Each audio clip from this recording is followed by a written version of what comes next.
Do keep 2 Kings 5 open in front of you. As we look at this chapter, I just want to start by asking a question. What emotions flood to the surface when you think about the call that we have to make disciples of all the nations, to make disciples of Jesus, to do evangelism, to be someone in the workplace or someone on your street or someone amongst your family perhaps, to talk about and point people to Jesus. How do you feel about the idea that we as a church, our existence in the Rylands is not just to have a nice time together and enjoy setting out chairs and putting them away again, but to make much of Jesus together, to trust him together, to grow to know him, but also to speak of him to those around us. Now, what emotions sort of flood to the surface? I suspect there are many.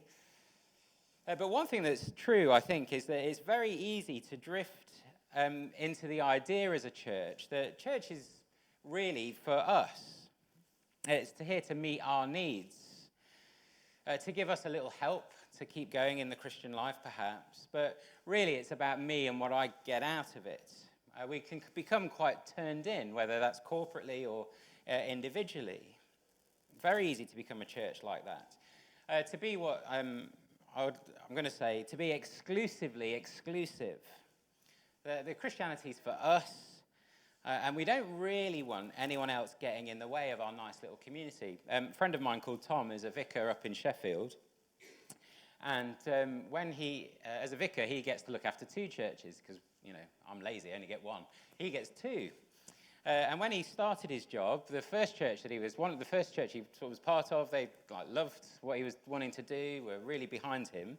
And then the second church in his parish, he went over to, and the church sat him down in a meeting, and they said to him, "We don't want any families coming here." And he sort of was a bit confused. Anyway, don't let the outsiders in. He found it funny, but actually it's desperately sad. And that can be us. That could be us. We don't want to bend to bless. We want church to be about us and feeling comfy on a Sunday. We don't want to adjust ourselves to help others engage with the gospel. We become exclusively exclusive. But the other side of the same coin, I think, is perhaps your struggle is just the exclusive nature of Christianity. You look at the world around and survey the world around it, and it just makes you feel uneasy about the idea that Jesus is the only way. That Jesus is the only way to be safe on the judgment day. I mean, just walk down Beeston High Street, and the sheer numbers of people who it's likely to have no idea about who Jesus is. That can feel overwhelming, can't it? When Paul from Wycliffe was here on Sunday, a couple of Sundays ago, it's just overwhelming to think of, is it right to say Jesus is the only way? And we can be tempted, therefore, to not be exclusively exclusive, but inclusively inclusive. So we should just welcome everyone. Stop putting up barriers of you've got to believe this about Jesus in order to be saved. But it's it's for everybody. Well, Naaman's story, I think, speaks into those feelings. It's a story that if we take hold of it, actually, chapters 4 and 5 of 2 Kings, I wish I'd just done a series on them. There's so much here. But as we get into 2 Kings chapter 5, I think what this chapter does is it shows us what grace is, who Jesus is, and the impact it should have in helping us want to reach out. Because what we see is that grace here is for everyone. It's wonderfully inclusive. Naaman, for all his greatness, is likely some sort of human trafficker. That's who the little girl is in verse 3, isn't it? Someone that he's taken away from her family. More than likely is someone that he's probably murdered her parents. If she had siblings, they've been sold into slavery as well. And he's taken her so that she can serve his wife. He's not a nice guy. He's the commander of the Syrian army, the army of Aram or Syria. And yet he's wonderfully rescued. It's a wonderful picture of God's undeserved kindness. So as we get into it, I want us to see three things. Firstly, the problem we all face, the solution we all need, and then finally, the freedom that we all long for. And I think as we use those headings, hopefully it'll bring the story, help us see ourselves in the story. So firstly, the problem we all face. Naaman is a picture of what's wrong with the human heart. Yes, he's got leprosy, but if you know the book of the law in Deuteronomy, Exodus, and all the rest of it, you'll know that leprosy particularly, God used as a picture of being unclean, of being separated from the Lord. So leprous people in Israel were cut off from the Lord. And so even his problem, his presenting problem of leprosy, is kind of a picture of what's wrong with his heart. And what's wrong with his heart is that it's filled with self-sufficiency. Look down at verse 1 with me. Just look down at that. Now, Naaman was a commander of the army of the king of Aram. He was a great man in the sight of his master, highly regarded, because through him the Lord had given victory to Aram. He was a valiant soldier, but he had leprosy. So here's the commander of the Syrian armies, and he's highly regarded. He has a reputation for being a great man. He's a very, very high-ranking official in the army of Aram. He has a lot of money. When he goes to Israel to pay to meet the prophet, we haven't got time to get into all the detail, but the commentaries debate, he probably has in his entourage more money than Israel has themselves as a nation. He is absolutely loaded. Think Elon Musk. That's the kind of wealth this guy has got. More than that, he's got connections. So he's friends with the king of Aram, who's also able to send a letter with him to the king of Israel, probably Jehoram, that we've been meeting over the last few weeks, to write a letter on his behalf saying, like, this guy needs to see your healing ministry person. Can you sort that out for me? Thirdly, so he's got money, he's got connections. Thirdly, he's got power. Look down at verse 13. We'll get to what Elisha says to him in a minute, but Naaman becomes angry, but then his servants say, verse 13, they went to him and said, my father, if the prophet had told you to do some great thing, would you not have done it? How much more then when he tells you, wash and be cleansed? I think the point there is that Naaman has arrived in Israel ready to do whatever it takes to get rid of this leprosy. He's the guy that will fight the dragon. He's the guy that will go the extra mile. He's got the resources, he's got the connections, he's got the power. I'll do whatever's required. I'm self-sufficient. And it's that self-sufficiency that produces in him this rage towards Elisha. Did you notice it in verse 11? Look down at that with me. After Elisha tells him to go and wash 7 times, verse 11, Naaman went away angry and said, I thought that he would surely come out to me and stand and call on the name of the Lord his God and wave his hand over the spot and cure me of my leprosy. Are not Abana and Pharpar, the rivers of Damascus, better than all the waters of Israel? Couldn't I wash in them and be cleansed? So he turned and went off in a rage. You see the point. Does Elisha not know who I am? Does he not know what I'm capable of, the kind of wealth I have at my disposal? I can go and wash in any river. Now, I've come here with my money and my power and my connections. I'm not going to go and wash in the River Jordan like everyone else can. See, he's got leprosy, but his heart is full of self-sufficiency, isn't it? He thinks he can keep the gods under his control, whichever gods are going to help him. He can buy his way out. He's got the strength to do it. It's all under his control. Except that's an illusion, isn't it? Did you notice verse 1 of chapter 4? Why is he the person that he is? Look down at verse 1 again. Now, Naaman was a commander of the army of the king of Aram. He was a great man in the sight of his master, highly regarded, because through him the Lord gave victory to Aram. It's the Lord who's given him victory. It's the Lord who's given him wealth and connections and power and reputation. His sense of being in control of his situation is a complete illusion. I wonder if you need to hear that this morning. There is nothing you possess that you didn't first receive from the Lord.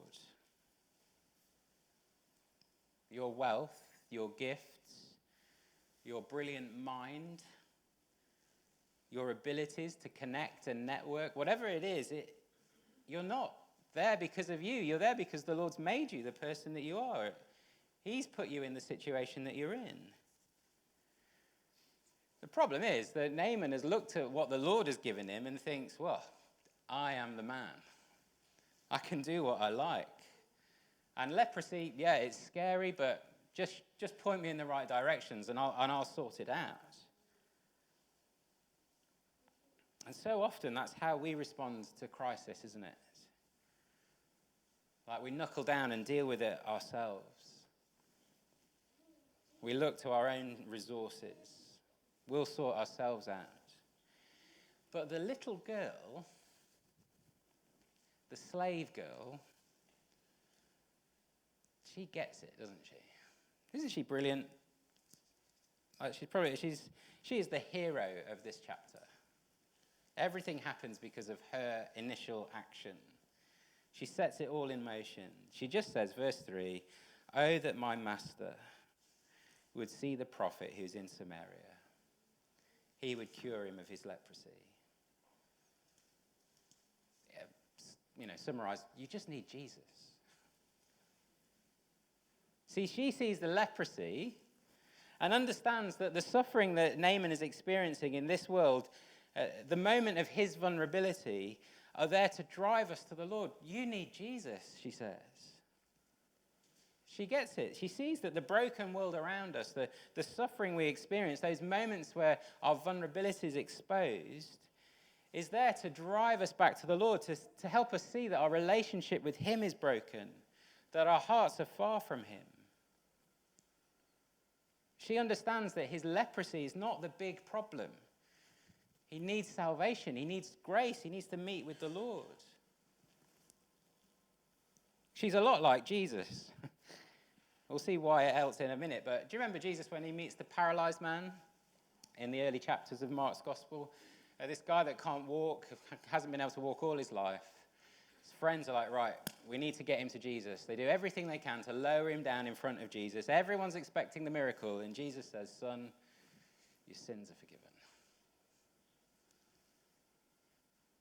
See what the writer's doing in chapter 5.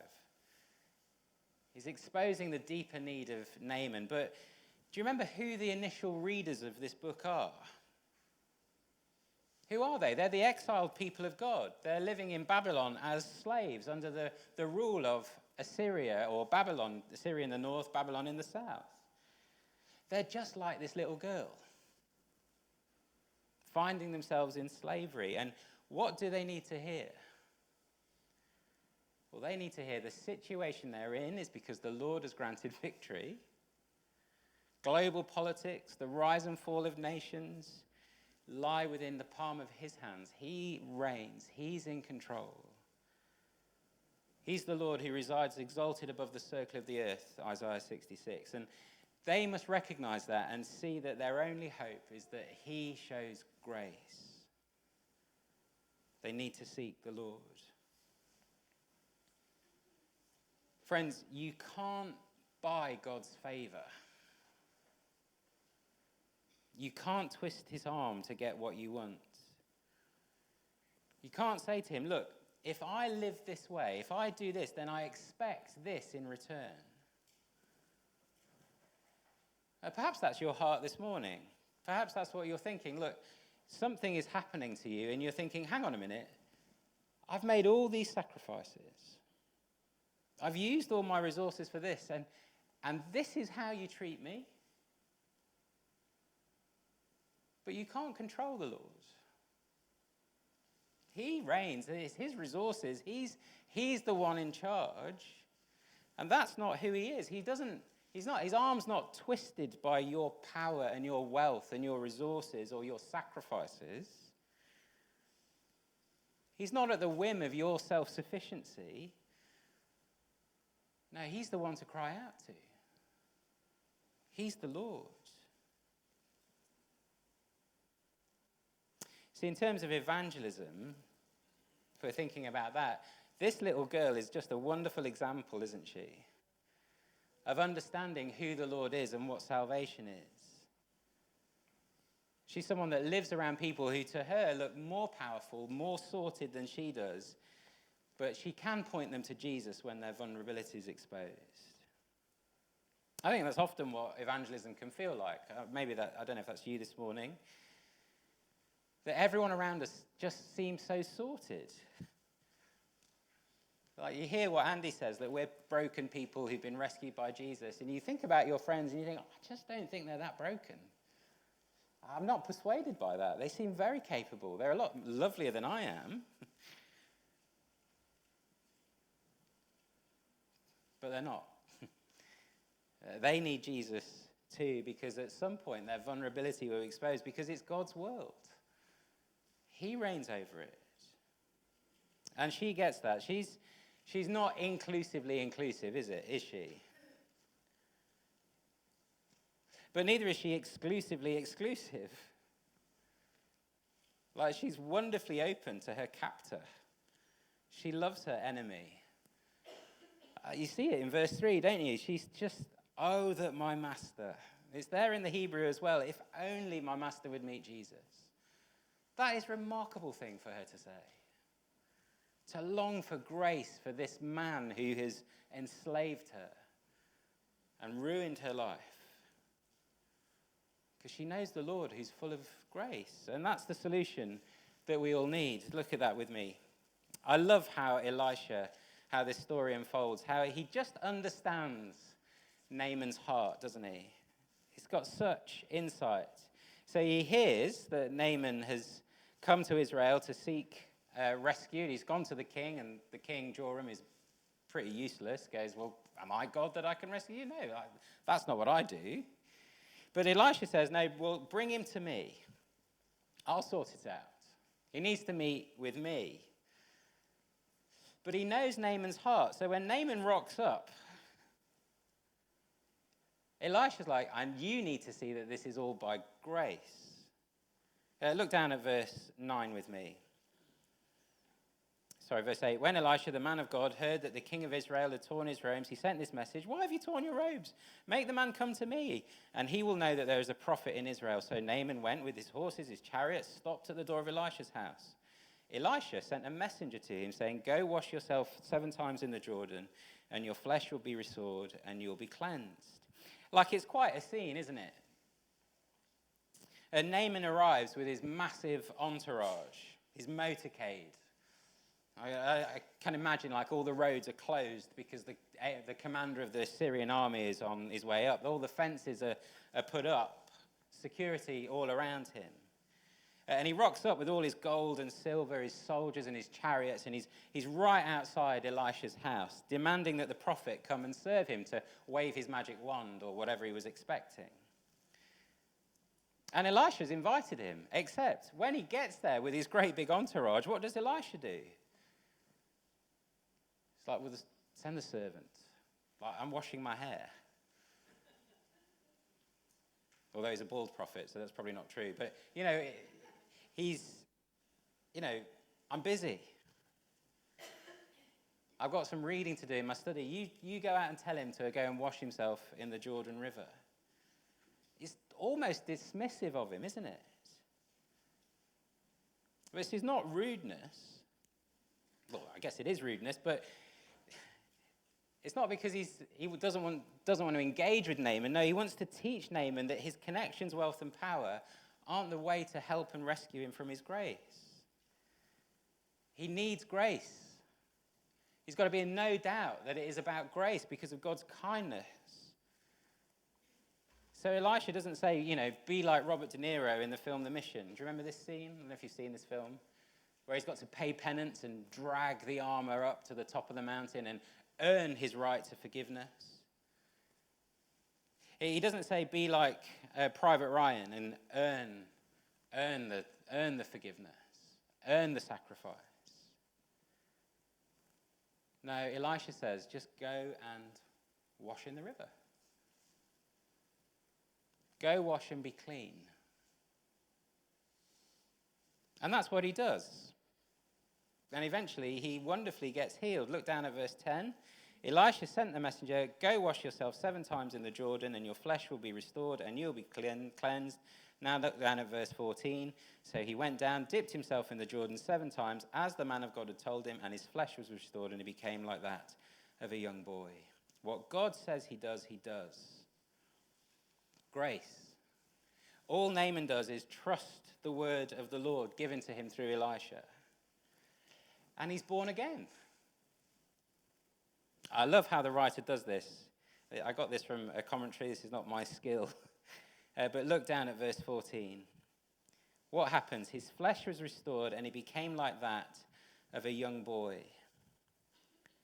In Hebrew, the word for young boy, except a tiny little prefix, is exactly the same as little girl. You see what the writer's doing? Naaman is just like the slave girl now. He's restored, he's healed, he's starting again. His heart is transformed, his self-sufficient heart is broken apart and is mended again by the God of grace. And the sin that ruined his heart, that was expressed so visibly in the leprosy, is now clean. He's externally a picture of what his heart has happened in his heart. He's born again. And look down at verse 15. The result is, now I know there is no God in all the world except Israel. It's quite a transformation, isn't it? The God should serve me. And now there's only one God to worship. He needs everything.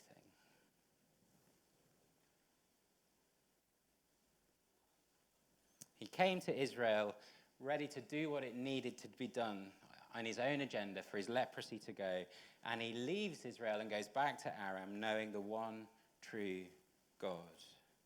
Now I know there is only one God. He doesn't say, now I know that your God's better than mine when it comes to leprosy, so I'm going to go back to Syria and thanks very much. No, now I know there is only one God. He becomes committed to the Lord fully. There's no other God. Salvation is found in no one else.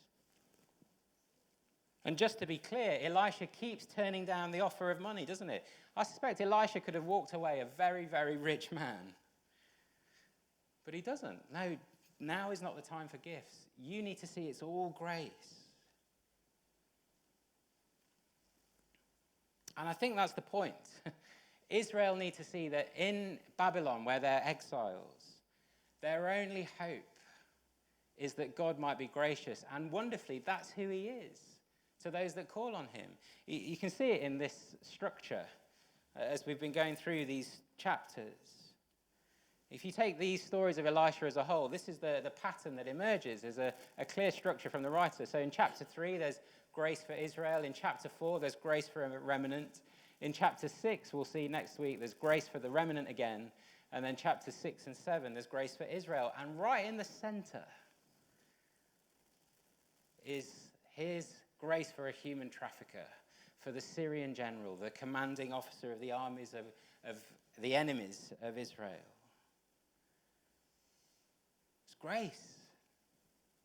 It's the only way of salvation is grace. And even a Syrian general, a human trafficker, an enemy of God's people, even he can be rescued.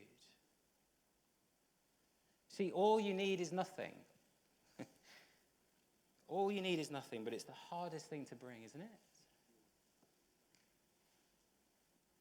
See, some of you are really proud this morning.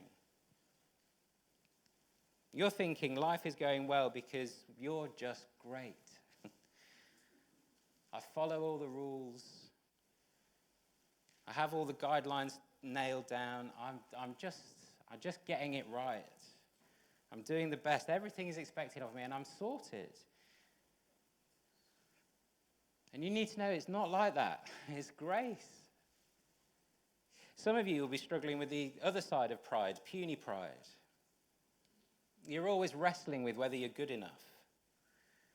always feeling like you're letting everyone down, always working really hard to please people. You look around at others and you think, I'm just worthless because I can never be like those people. But do you see, both are self-sufficient. Both are just like Naaman. Both say it's me on my terms.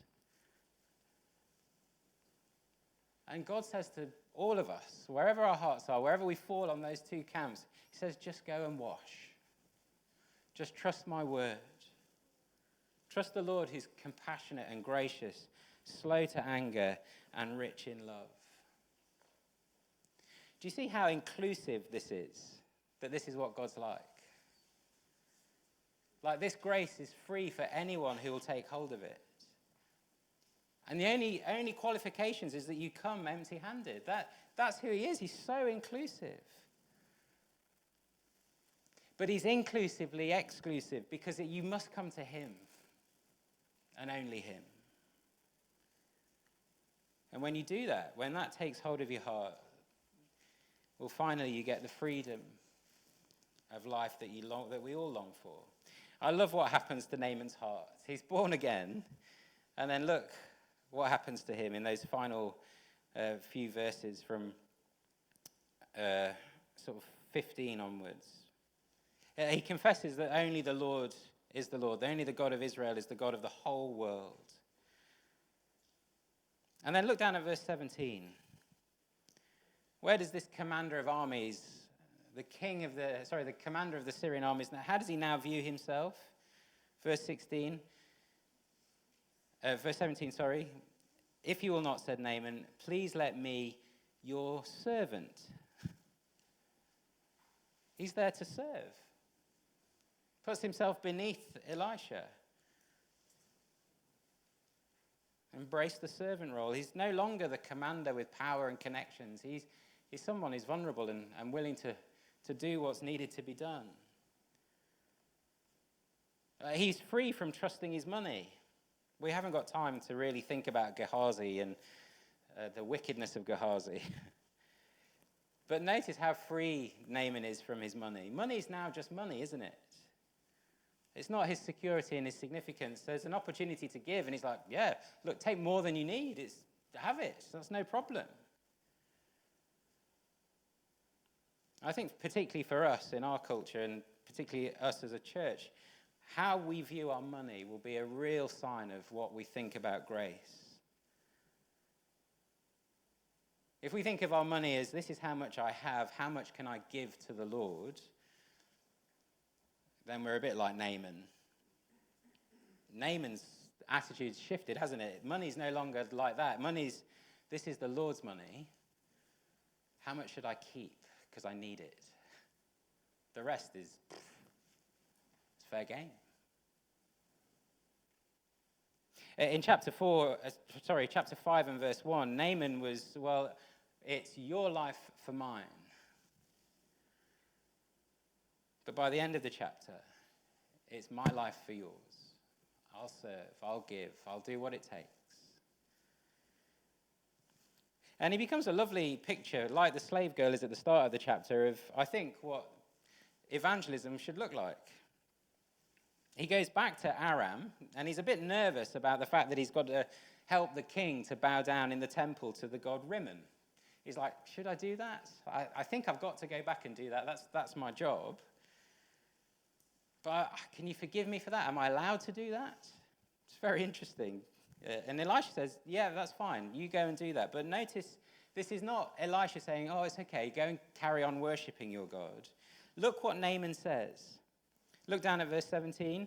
He says, let me, your servant, be given as much earth as a pair of mules can carry, for your servant will never again make burnt offerings and sacrifices to any other god but the Lord.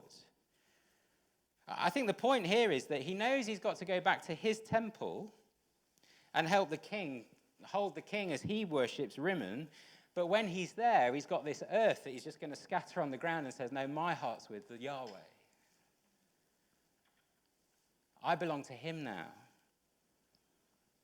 I'm in exile in Aram. Israel's my home. He'll continue to serve his master, do the job that he's called to do, but Publicly, he'll be like, no, I'm with the Lord. Another commentator points out that when he says Rimmon in verse 18, he says that twice.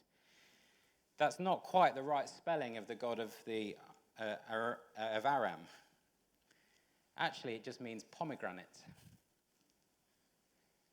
Naaman's making a joke. I've got to go back and serve the pomegranate god, but my heart's with the Lord. And Elisha seems happy with that. He doesn't say, yeah, great, go and be inclusively inclusive. Go and worship both gods. That's absolutely fine. No, he says it's fine for you to go. And care for the people that are around you, but keep your heart with the one true God. That's absolutely right. So he's not inclusively inclusive, is he? And he's not exclusively exclusive. He doesn't say, no, stay here. Stay in Israel. Don't go back. You've got the Lord now, that's it. No, go back and live for Yahweh. That's exactly the right thing to do. He's going to go back and live amongst the people that God's placed him and be a light towards them. He's going back to be inclusively exclusive. And I think that's the only way that we'll stay motivated for evangelism as a church. That we'll see with breathtaking clarity that the good news of Jesus is for anybody. It's inclusive. But it is only Jesus. That's only him that can provide the grace that we all so desperately need. You see, if we become inclusively inclusive, we'll have nothing to say to people. There's no reason to come to church, is there? Carry on.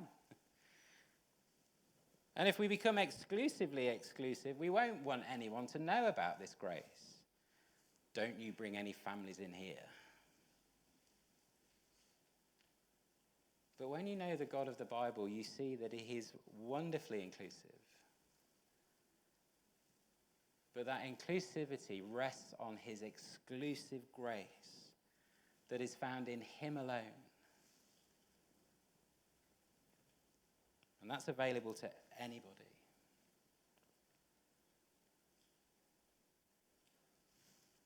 You see, the slave girl gets it, doesn't she? There's the hero of our story. She sets the whole world in motion in this story.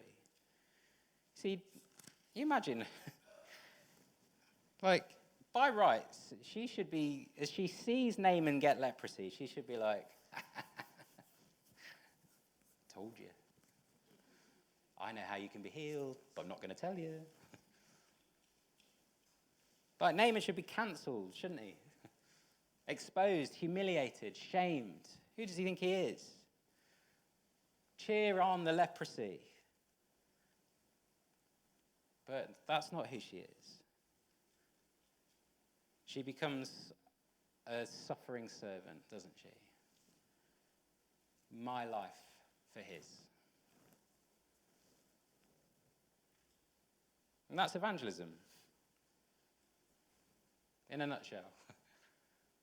Our lives for theirs. Our money for theirs. Our resources for theirs. Because salvation's found in no one else, and we've experienced it. How dare we keep it to ourselves? Unless you think we can keep it to ourselves, then, well, we need to learn the lesson of Gehazi. I need another sermon. But I think he's just like the older brother in the prodigal son stories. He just can't cope with the grace that's been shown to Naaman, can he? It's like, Elisha, do you know how much money that we're giving up? I'll go and get it. And he tells his lies, and he manipulates. And then he ends up with leprosy. You see the switch that's happened? The leprosy of the Syrian commander of armies, the enemy of Israel, has become the faithful Israelite. And Gehazi, who's spent his life with the man of God, has become just like the Syrian general. He's lost.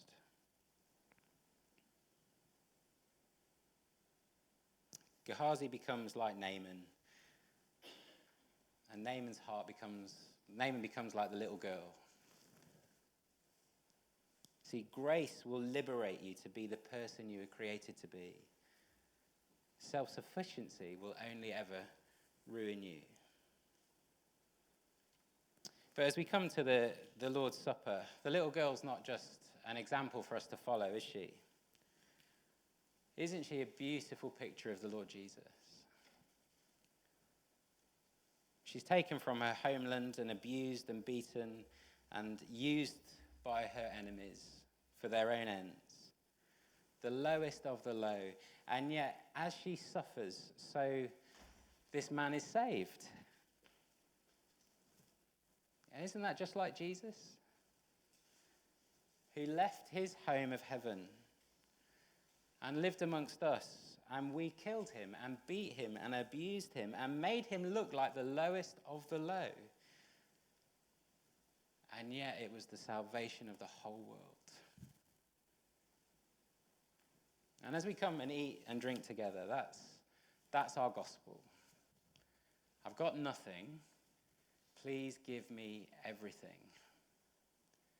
And Jesus says to us, this is my body given for you. Let's bow our heads as the band come up and just reflect on what God's been saying to us.